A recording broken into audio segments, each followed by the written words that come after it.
Assalamualaikum warahmatullahi wabarakatuh.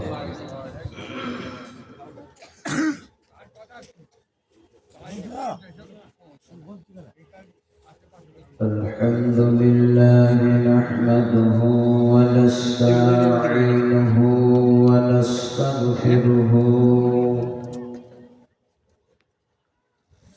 ونعوذ بالله من شرور أنفسنا ومن سيئات أعمالنا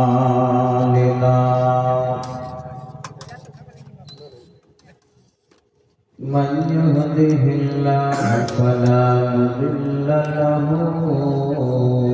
ومن يضلل فلا هادي له وأشهد أن لا إله إلا الله وحده لا شريك له وأشهد أن محمدًا عبده ورسوله الذي أرسله بالحق بشيرًا ونذيرًا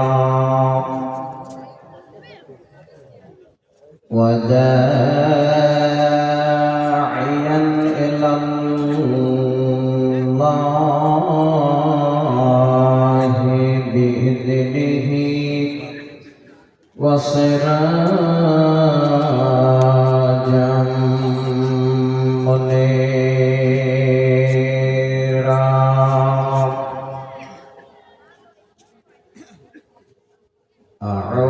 أعوذ بالله من الشيطان الرجيم بسم الله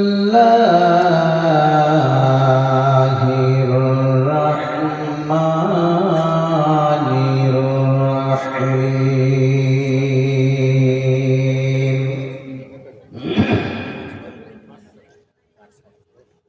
وإذا الموءودة سئلت بأي ذنب قتلت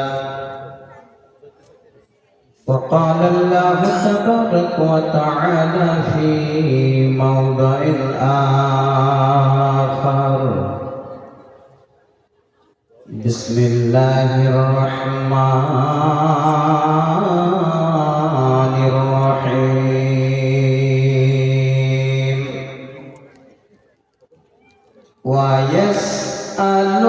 ويسألونك عن المحيض قل هو أذى فاعتزلوا النساء في المحيض وقال النبي صلى الله عليه وسلم إن الله حرم عليكم حقوق الأمهات ووعد البنات ومنعها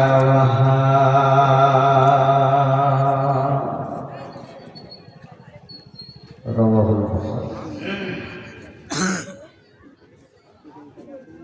Dayal আল্লাহ রে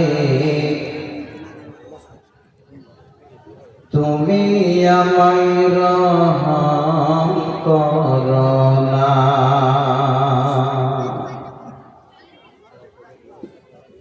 তুমি রহমান, তুমি রহিম, তুমি মেহেরবান দয়াল আল্লাহ রে। তুমি আমায় রহম করো না।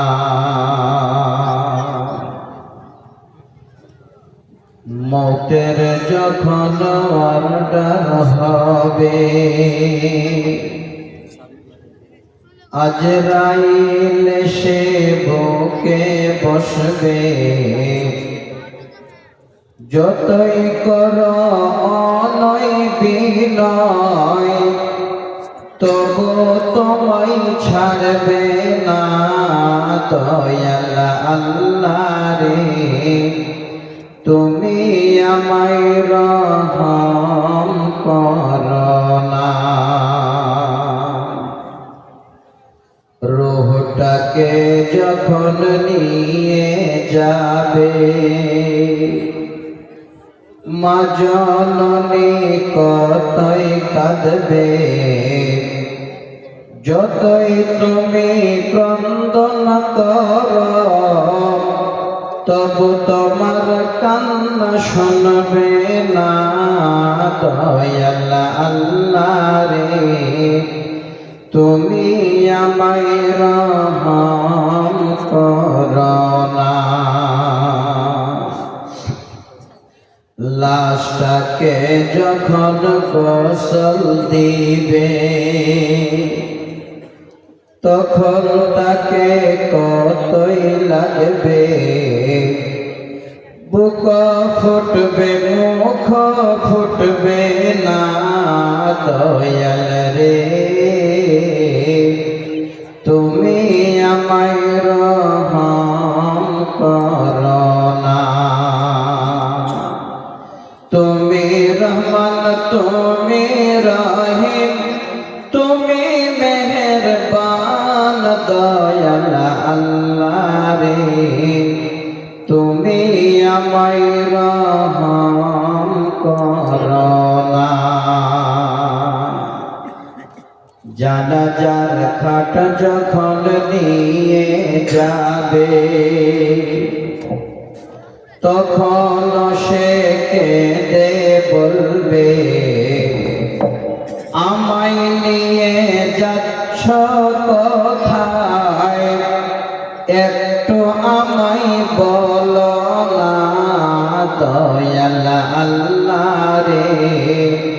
তুমি আমায় রহম করো না। লাশটাকে যখন কবরে শোয়াইবে, ফেরেশতা এসে হিসাব কষবে। পরীক্ষাতে পাশ করতে পারলে জান্নাত হবে ঠিকানা দয়াল আল্লাহ রে। তুমি আমায় রহম করো না। তুমি রহমান, তুমি রহিম, তুমি মেহেরবান দয়াল আল্লাহ রে। তুমি আমায় রহম করো না। উপস্থিত সুনামধন্য আজকে জালসার নির্বাচিত সম্মানিত সভাপতি সাহেব,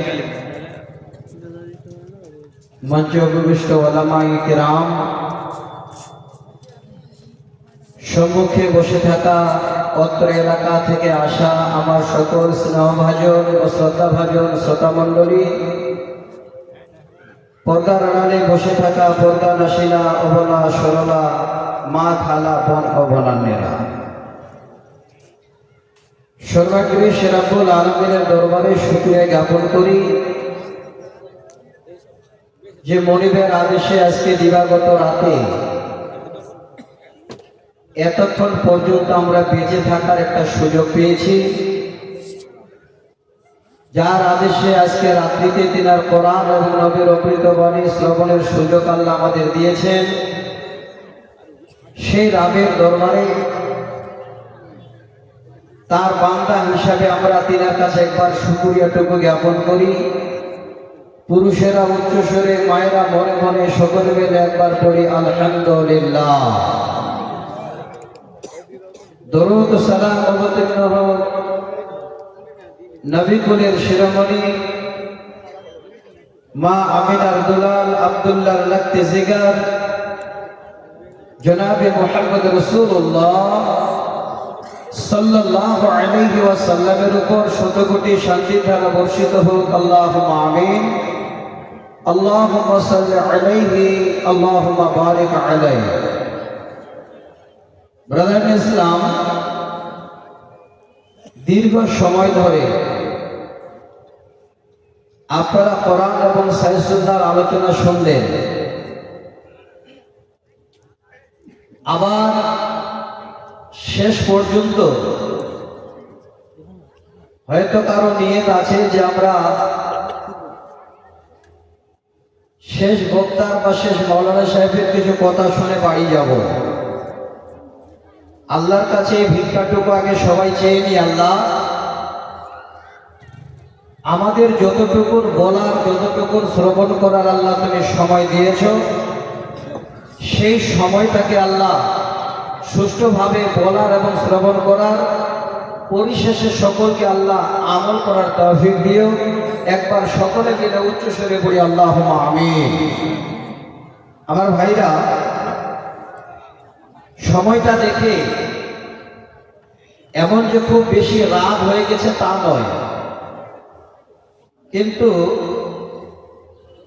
আপনারা জালসা ডেকেছেন, জালসার আয়োজন করেছেন, আর গ্রামের মানুষ এখন আপনারা বাড়ি চলে যাচ্ছে। এত বড় একটা আয়োজন, আর সামনে শ্রোতা হিসাবে আপনারা সর্বমাত্র মনে হয় 150 জন হবে। এই সভাটা আমার মনে হয় শেষ পর্যন্ত সম্মান বজায় রেখেছেন আমার মা বোনেরা। ওনারা শুনতে আসে, ওনারা চান যে আমরা এমন কিছু আলোচনা শুনি যেন আমাদের জীবন ধন্য হয়, আমরা আমলের করে সে জীবনটা যেন আল্লাহ রাব্বুল আলামিনের কাছে একটা সুখময় জায়গা পায়। এই রকমের আশা নিয়ে অনেক মা খালারা কষ্ট করে ছোট ছোট বাচ্চাদের কোলে নিয়ে এসে কিন্তু ঠান্ডা হলেও ওনারা শোনে। আজকে আপনারা একবার বিবেচনা করুন, যদি আপনারা 10:30 11টার মধ্যেই মজলিস ফাঁকা করে দেবে, তাহলে 3 জন আলেমকে ডাকার প্রয়োজন কি ছিল? 2 জন হয়ে যেত। এবার বেশি আলেম ডাকার পরে শেষে যাকে দেবেন আপনারা অপমান করবেন, এটা কিন্তু হয় না। তো আমি আপনাদের কাছে অনুরোধ করছি, কথাগুলো আমার শুনবেন। আল্লাহ পাক রব্বুল আলামিনের কোরআন এবং সহিহ সুন্নাহর উপরে দলিল সহকারে, প্রমাণ সহকারে আমি কথাগুলো বলবো। তার জন্য আল্লাহর কোরআন থেকে সূরা তাকবীর নামে একটি সূরা, সূরা তাকবীরের 8 এবং 9 নম্বর আয়াত আমি প্রথমে পড়লাম। দ্বিতীয় আয়াতের অংশ সূরা আল বাকারা আয়াত নাম্বার 222। সেই আয়াতের প্রথম অংশ একটু আপনাদের সামনে আমি পরিবেশন করলাম। সহিহ বুখারী একটি লাইনের হাদিস, একদম ছোট আকারে। হযরতে মুগীরা রাদিয়াল্লাহু তাআলা আনহু হাদিসের রাবী, 2915 নম্বর হাদিস। একদম 3টি শব্দ দিয়ে হাদিসটাকে আমি আপনাদের সামনে পড়লাম। যেমন আপনাদের কাছে সময়ের দাম, আমার কাছে তার থেকে আরো বেশি দাম। আমি সময়টাকে আপনাদের নষ্ট হতে দেব না, ছোট ছোট করে কথাগুলো বলবো, আপনারা দয়া করে শ্রবণ করবেন। পরিশেষে আমলে পরিণত করে আল্লাহ পাক রব্বুল আলামিনের কাছে সুখময় জায়গাটার আশা করবেন। আল্লাহ তুমি আমাদের সেই সুখময় জায়গা দিও। আরেকবার বলি আল্লাহুম্মা আমিন। ভাই ঘুম তো আসার এখন একটা সময়, ঘুম তো আসবেই। তো আজকে আমি আপনাদের কাছে অনুরোধ করছি 1 থেকে 1.5 ঘন্টা আপনারা যদি পারেন তাহলে যে ঘুমটা আপনার কাছে চাপছে বর্তমানে, চেষ্টা করে যে 1-1.5 ঘন্টা পরেই সেই ঘুমটাকে আল্লাহ যেন আমাদের দেন। 1-1.5 ঘন্টা পরেই ঘুমাবো, কথাগুলো কমপক্ষে একটু আপনারা শুনে যাবেন। এবার আমি এই টাইমটাতে ভূমিকা একটুকু বাড়াবো না, লম্বাও করবো না, সরাসরি আপনাদের সামনে কোরআন এবং সুন্নাহর আলোচনায় যাব। তবে 1 থেকে 1.5 মিনিট একটা কথা আপনাদের বলছি, আপনারা উপলব্ধি করবে, কোরআন এবং বিজ্ঞানের সঙ্গে তালি করবে। কোরআন থেকে যে বিজ্ঞান সেই তথ্যগুলো নেই তার প্রমাণ কোরআন দেবে।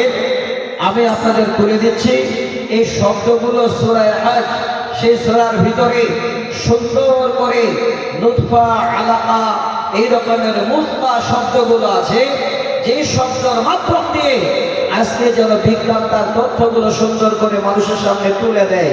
তো আমি আপনাদের সামনে আমার বক্তব্যের প্রারম্ভে খুব মূল্যবান 1-1.5 মিনিট সময় আমি আপনাদের কাছে নিচ্ছি, কথাগুলো শুনবেন, আপনারা একটু হামও বলবেন। প্রথমে 1-1.5 মিনিট ভালো লাগবে।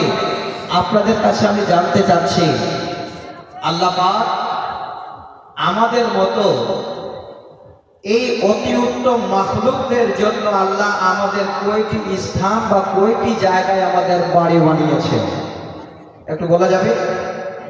জানেন না?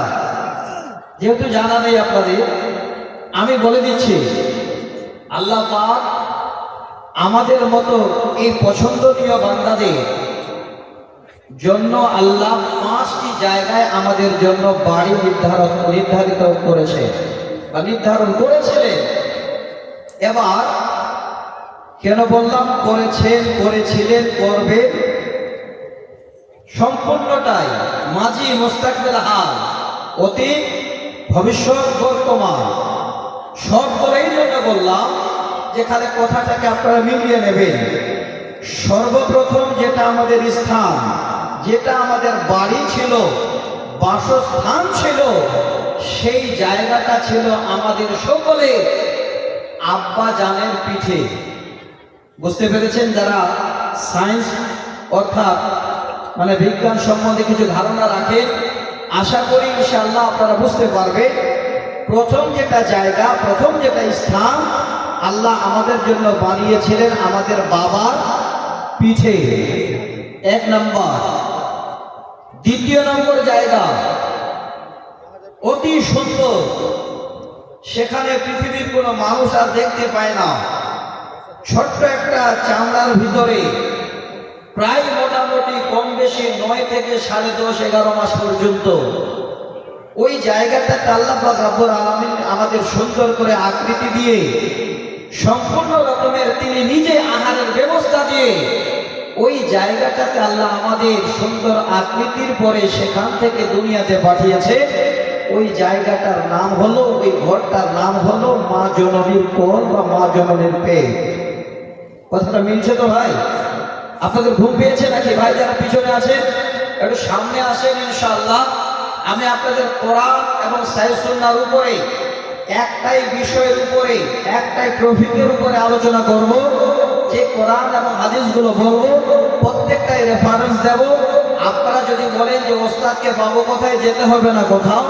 যাদের পকেটে অ্যান্ড্রয়েড মোবাইল আছে, বড় মোবাইল আছে, সেই মোবাইলে গিয়ে একটা অ্যাপস আছে গুগল নামে, সেখানে গিয়ে প্রশ্ন করবে, সেখানে পারলে লিপিবদ্ধ করবে, আপনাদের সম্পূর্ণটাই দেখিয়ে দেবে যে কথাগুলো আমি আপনাদের সামনে বলবো ইনশাআল্লাহ।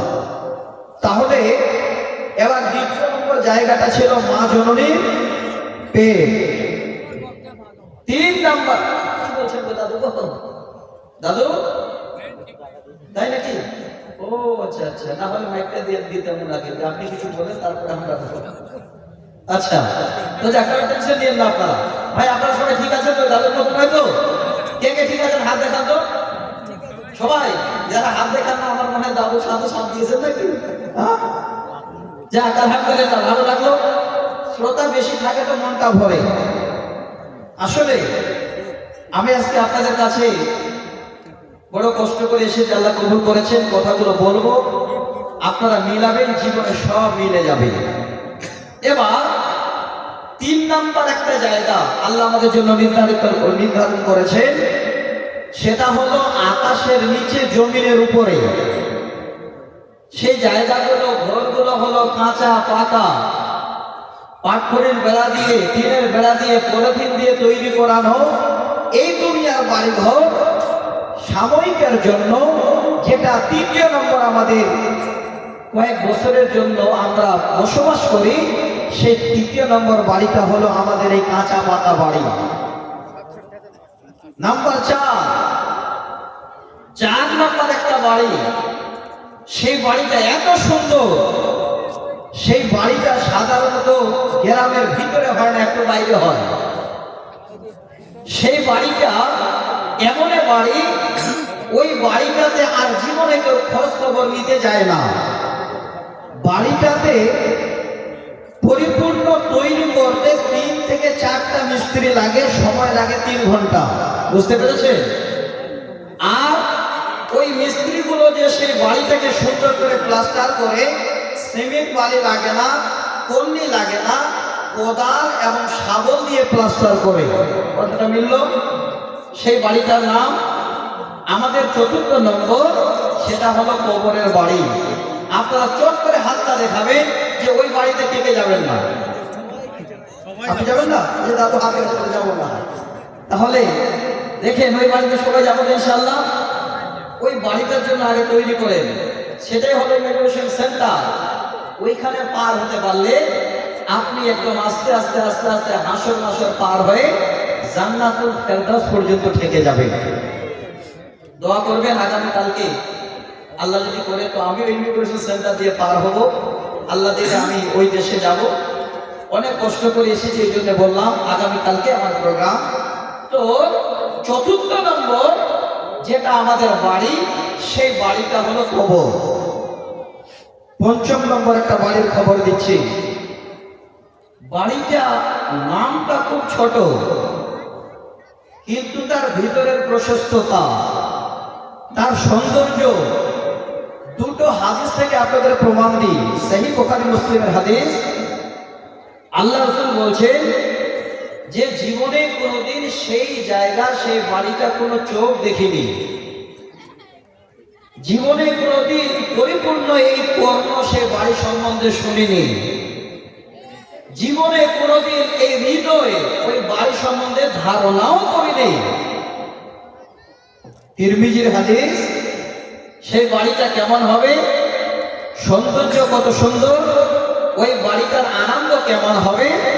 আল্লাহ রাসূল বলছে লা ইয়াফনা সাবাবুহু ওয়ালা ইয়াবলা সিয়াবুহু।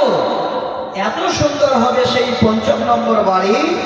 ওই বাড়িতে আল্লাহ যখন আমাদের দেবে, তখন আমাদের বয়সটা থাকবে মোটামুটি 33-এর মতো। আচ্ছা বলেন, যে দাদুরা 70-80 বছর বয়স পেয়েছে, যারা 100 বছর বয়স পেয়েছে, ঘুরে যদি আবার 33 বছরের হয় ওই জায়গাটাতে পান, খুশি হবে না? হবে না? সব থেকে বড় খুশি হলো ওই জায়গাটাতে যখন আল্লাহ আমাদের দেবেন, ওই বাড়িতে। ভালো করে শুনে রাখে, ওই বাড়িতে যাওয়ার পরে জীবনে কোনোদিন বয়সের আর আবদান হবে না। 33 থেকে 34 হবে না, আর 33 থেকে 32 হবে না। যেভাবে আল্লাহ দেবেন ওইভাবেই থাকবে। 2 নম্বর হলো, ওই বাড়িতে যখন আল্লাহ আমাদের দেবে, যে জামা কাপড়টা আল্লাহ আমাদের দেবে, একবার যদি পরিধান করা হয়, জিন্দেগিতে কোনোদিন সেই জামাটা আর পুরানা হবে না, জিন্দেগিতে কোনোদিন জামাটা আর নোংরাও হবে না। 5 নম্বর বাড়ি একদম ছোট করে 3 অক্ষর দিয়ে গঠিত, অথচ অক্ষর আছে 4টি। একটা অক্ষরের কারণে, একটা তাসদিদের কারণে একটা অক্ষরকে একটা অক্ষরের ভিতরে ঢুকিয়ে দেওয়া হয়েছে। 3টি অক্ষর দিয়ে গঠিত, জিম, নু আর ছোট তা। ওই জায়গাটার নাম হলো জান্নাত। ভাইজান, আমরা সবাই আশাবাদী যে আল্লাহ জীবনে যত ভুল করেছি সব ক্ষমা করে দিয়ে, আল্লাহ তোমার দিদারে, তোমার রহমতে আল্লাহ যেন সমস্ত ইমিগ্রেশন সেন্টার পার হয়ে আল্লাহ যেন তোমার জান্নাতুল ফেরদাউসে জায়গা পায়, তার জন্য একবার সকলে মিলে উচ্চ স্বরে একবার পড়ুন তো আল্লাহুম্মা আমিন। আর একটু জোরে পড়া যাবেন আল্লাহুম্মা আমিন। মাংস ভাত খাননি বলতে নাকি আওয়াজ বের হচ্ছে না যে আমরা আপনাদের, হ্যাঁ যাক। এবার আসি, এই পাঁচটি কথা বললাম কেন? আমাদের জীবনের কাজের জন্য বললাম। এবার ওই পঞ্চম নম্বর জায়গাটাতে যদি যেতে হয়, তাহলে এই দুনিয়াতে যাওয়ার রাস্তা আছে, বলুন আছে না নাই? আছে। এবার রাস্তা কি? বেশি বলবো না, আপনাদের জন্য শুধু সহিহ বুখারী মুসলিমের দুটো হাদিস বলবো মাঝে। আগে আপনাদের ওই জায়গাটাতে যাওয়ার আগে আমাদের চরিত্র, আমাদের চলাফেরার নিয়ম, সেই কথাগুলো আপনার সামনে আমি আগে বলছি, ভালো করে শুনবেন। আমার মায়েরা একজনে উঠে যাবেন না, যদি উঠে যান তাহলে সকালবেলায় প্রস্থানে আপনাদের শেষ থাকবে না। যারা শুনবেন ওনাদের মুখে শুনলে আপনাদের আফসোস হবে। তিনটি পয়েন্ট বলবো, তিনটি। নাম্বার ওয়ান, প্রথম যেটা পয়েন্ট সেটা হলো চরম হারে বেটিদের সঙ্গে ছিল বাবার দুশ্মনী। বুঝতে পারলেন কথাটা? সব থেকে মেয়ের দুশ্মন ছিল নিজের বাবা, এক নাম্বার পয়েন্ট। দ্বিতীয় নাম্বার পয়েন্ট হলো সব থেকে এক নাম্বারের পরে দ্বিতীয় নম্বর যেটা দুশ্মন সেটা ছিল নিজের স্বামী। দুই, তিন নম্বরে যে পয়েন্টটা বলবো সেই পয়েন্টটা হলো এবার স্বামী দুশ্মন, বাবা দুশ্মন, সব দুশ্মনী করার পরেও ওই পঞ্চম নম্বরে জায়গা যেটা জান্নাত, ওই জান্নাতে যাওয়ার একটা সুন্দর রাস্তা আমার মায়েদের বলে দেব, সহিহ বুখারী থেকে প্রমাণ। সেই রাস্তাটা হলো মায়েরা যদি হাত বাড়িয়ে দিতে পারে, দান করতে পারে, সাদকা করতে পারে, তাহলে সেই পঞ্চম নম্বরে জায়গা জান্নাতে যাবে, তাদের জন্য রাস্তা খোলা থাকবে। এই তিনটি পয়েন্ট আমি আপনাদের সামনে আলোচনা করব ইনশাআল্লাহ। এবার আসি, প্রথম যেটা পয়েন্ট সেটা হলো বাবার সঙ্গে মেয়ের দুশ্মনী। কত বড় দুশ্মনী ছিল? যে বোনেরা আছেন, আপনারা যারা আছেন পর্দার আড়ালে মা বোন, ভালো করে শুনবেন যে আপনাদের সঙ্গে বাবার দুশ্মনী কত বড় ছিল। কথাটা আমার নয়, আল্লাহর কোরআন এখানে আছে। আপনারা 12 তারিখে মার্চে প্রথম রোজা পাবেন, তখন মায়েরা বেশি কোরআন পড়েন, এখন আর সারা বছরে হাত দেবে না। যদি কোরআন পড়তে যাবেন ভালো করে শুনে রাখবেন, সূরা নাহাল নামে একটি সূরা আছে, সূরা নাহালের 58 এবং 59 নম্বর আয়াত আমি দুটো শোনাচ্ছি, যে মেয়েদের সঙ্গে বাবার দুশ্মনীটা কত বড় ছিল। এটা একদম আল্লাহর কোরআনের কথা, অন্য কোনো মানুষের কথা নয়, আল্লাহ নিজেই বলছে। রব্বুল আলামিন বলেন, বিসমিল্লাহির রাহমানির রাহিম,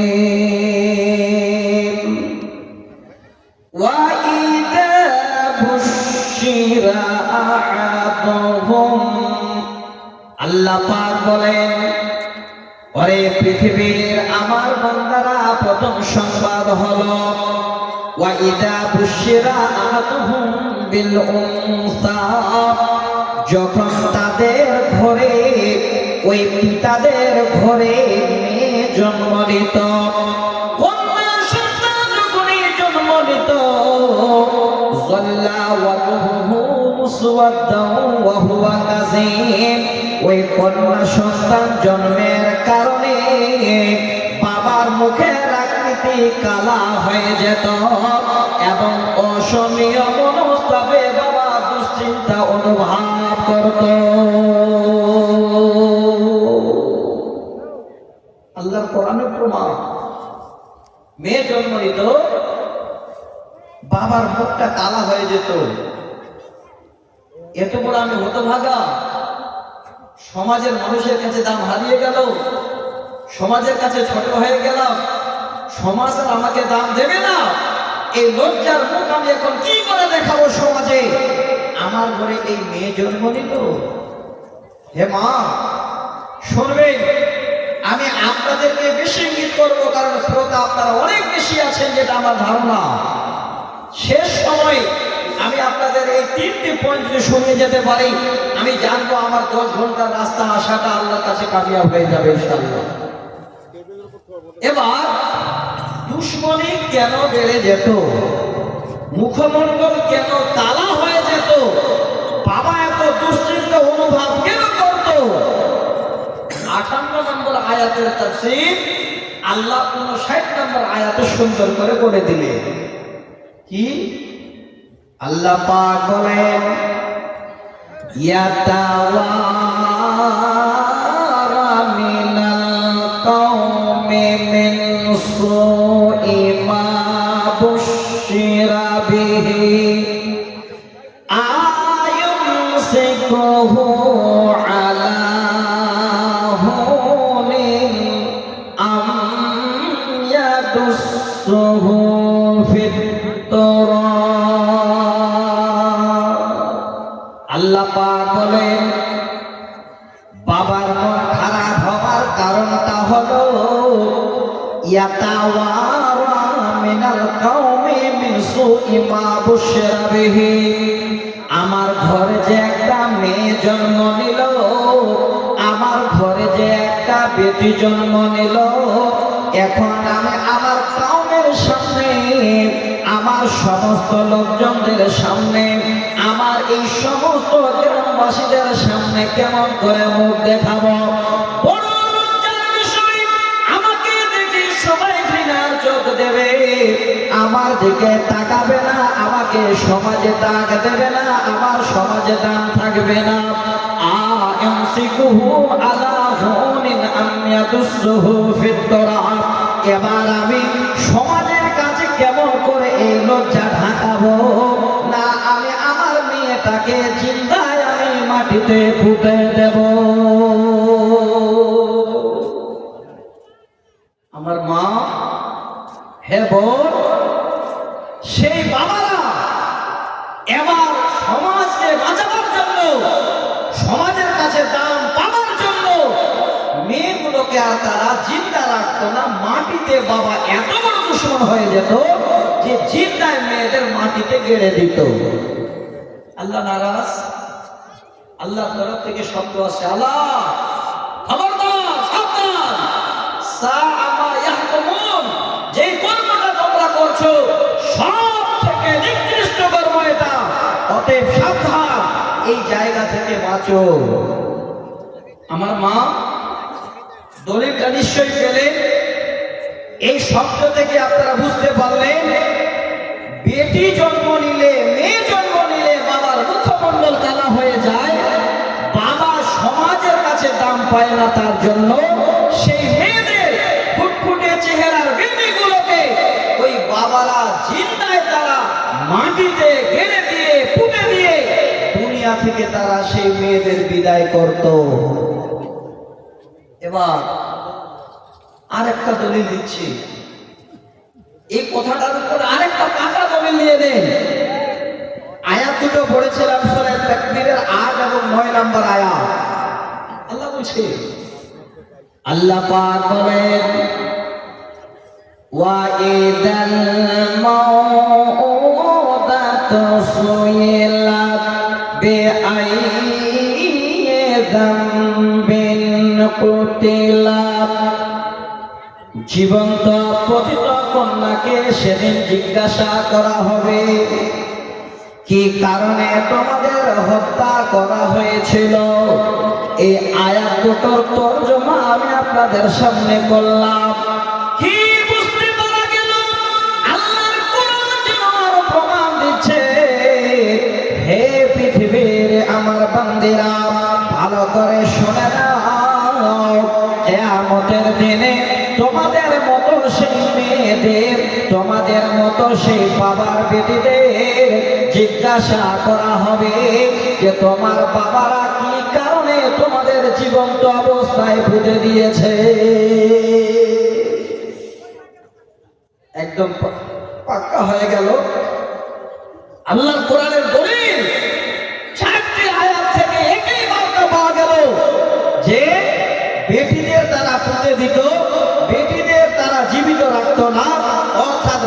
জন্য বড় দুশ্মন ছিল মেয়ে। এবার একটা হাদিস শোনাচ্ছি, ৭১৭১ নম্বর হাদিস, সহি সনদে ইবনে উমর হাদিসের রাবি, যে হাদিসের মাধ্যম দিয়ে ওই কোরআনের কথাটাকে আবার সাপোর্ট করছে যে কিভাবে বাবারা মেয়েদের সঙ্গে দুশ্মনী করেছিল, তাদের কথাটা আবার হাদিসে প্রমাণ। হাদিসটা কেমন?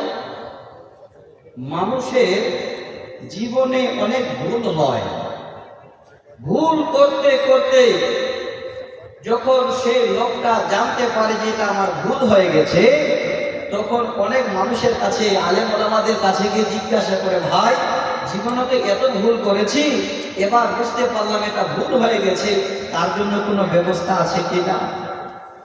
হাদিসে অনেক প্রমাণ, ভুলের জন্য কত কি হয়েছে। আমি যাচ্ছি না সে হাদিসে, যে হাদিসটা বলার সেটাই শোনাচ্ছি। তো ইবনে উমর যেন হাদিসটার রাবি, তিনি বলছে, যা কাইস ইবনে আসিম ইলা রাসূলিল্লাহ সাল্লাল্লাহু আলাইহি ওয়াসাল্লাম ক্বালা ইন্নী ওয়াক্তু সামানিয়া বানাতিলি ফিল জাহিলিয়াতে। ইবনে উমর বলেন, পৃথিবীর বুকে একজন নিষ্ঠুর পিতা, যার নাম হলো কায়েস বিন আসিম। এত বড় নিষ্ঠুর পিতা আল্লাহর জমিনে হয়তো জীবনে জন্ম নেবে না, কত বড় নিষ্ঠুর। এবার কায়েস বিন আসিম যেন বলেন, আমি একদিন আমার নবীর সামনে গিয়ে হাজির হলাম। নবীর কাছে গেছে, যাওয়ার পরে আল্লাহ নবীর সামনে তখন মুখ ফুটে বলছে,